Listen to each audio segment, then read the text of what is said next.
Very good afternoon, students. So today we are going to discuss the most important topic of your syllabus, that is corporate governance.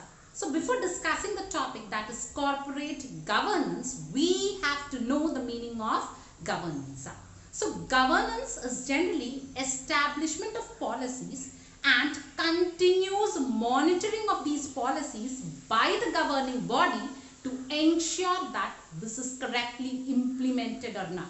Clear? So governance is simply establishment of policies and continuous monitoring of these policies. So coming to corporate means companies. So corporate governance is implementing governance practices in company is generally termed as corporate governance. So, as you all know, governance is generally needed for an economy, because if you don't have governance, your economy will not function. That is, if you don't have a well-defined rules and regulations, and if these rules and regulations are not continuously monitored, your economy will not function. But now the question here is, why do you need governance in companies? Okay, and the answer to this is, the companies are not accountable, the companies are not transparent, the companies are not fair in their dealing. Just think of when the company is not transparent, when the company is not fair, when the company is not accountable, will you have faith in the organization? Definitely no. You will lose a faith in your organization, isn't it? So let me give you a simple example in order to make this point clear. Think that you are the shareholder of a company. You are not given information regarding the dividends in the organization. You are not given information regarding the different decisions which is taken in the company. Then, as a shareholder, what will be your decision? You will generally feel to quit yourself from being a shareholder, isn't it? The reason is the company is not being fair to you. The company is not being transparent to you. They are not informing you all the decisions which legally they are bound to do. Okay, so due to this reason, in order to ensure transparency, accountability and fairness of companies, the topic which has become relevant in the present companies is generally termed as corporate governance. Clear? So in order to ensure accountability, transparency and fairness in the dealings of the company, corporate governance is must to be implemented by companies. So the definition of corporate governance is generally a system of rules, practices and process by which the company is directed as well as controlled. Simply, corporate governance is the way the company is governed, is the way the company is managed, is the way the company is directed. So keep one thing in mind, this 5 mantras is the core for corporate governance. This 5 mantras stand as a meaning of corporate governance. So corporate governance is generally application of best management practice, compliance with the law and order, adherence to ethical standards, distribution of wealth and discharging social responsibility among stakeholders is generally termed as corporate governance. So all these 5 points together form the meaning of corporate governance. Clear? And coming to the objectives of corporate governance. The main objective of corporate governance is balancing the interest of the company with that of interest of stakeholders. That is, the company's objective should match with the objectives of the stakeholders. That is the main objective of corporate governance. So when I say stakeholders, these stakeholders are people who are related with the company. They may be the employers, they may be the employees, they may be the government, they may be the suppliers, customers, creditors, debtors. These are generally termed as stakeholders. Okay, and coming to the benefits of corporate governance. So when corporate governance practices is implemented in the company will have many advantages. And the most common advantages are, the first one is it will have corporate success, it will have economical growth. If policies are framed and according to that the company is running, then definitely there will be corporate success as well as economic growth for the company. The second advantage is investors' confidence, because all the corporate governance practices, if implemented correctly, you can gain the confidence of investors. You can gain the love and affection of your investors. That is the second advantage. And the third advantage is it lowers your capital cost.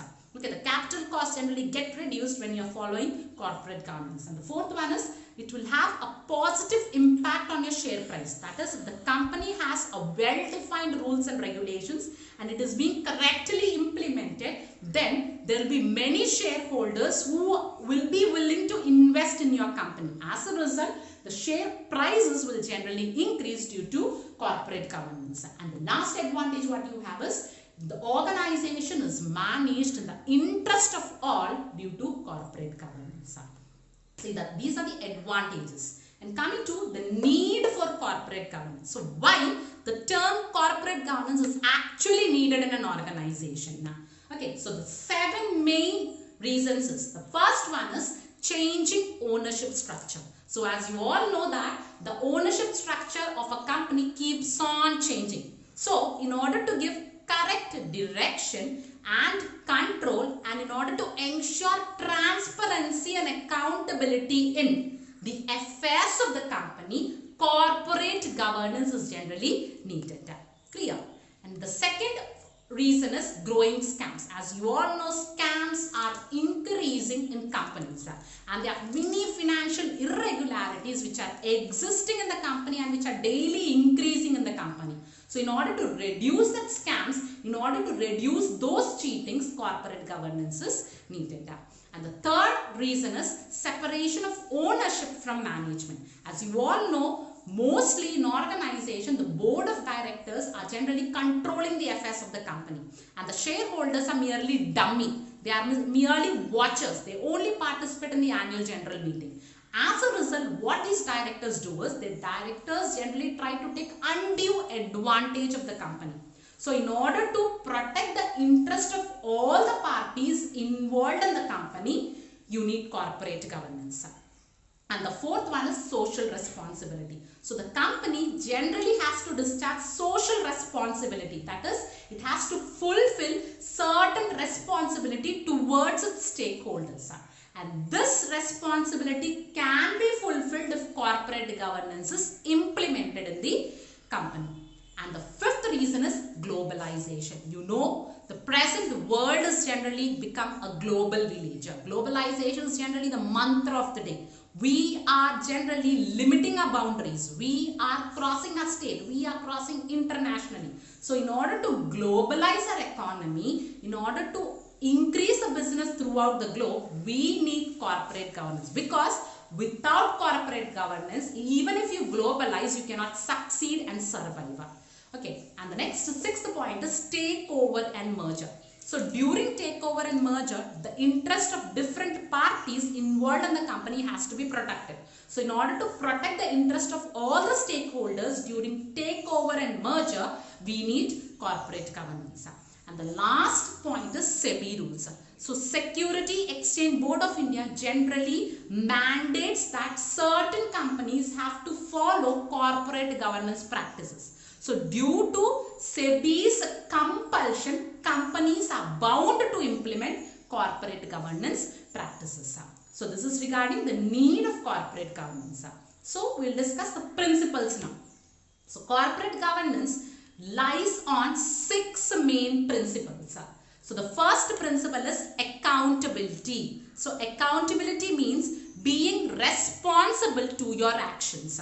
So what this principle says is, the management should be responsible to the board of directors, and the board of directors should be accountable to the shareholder. This is what the principle of accountability says.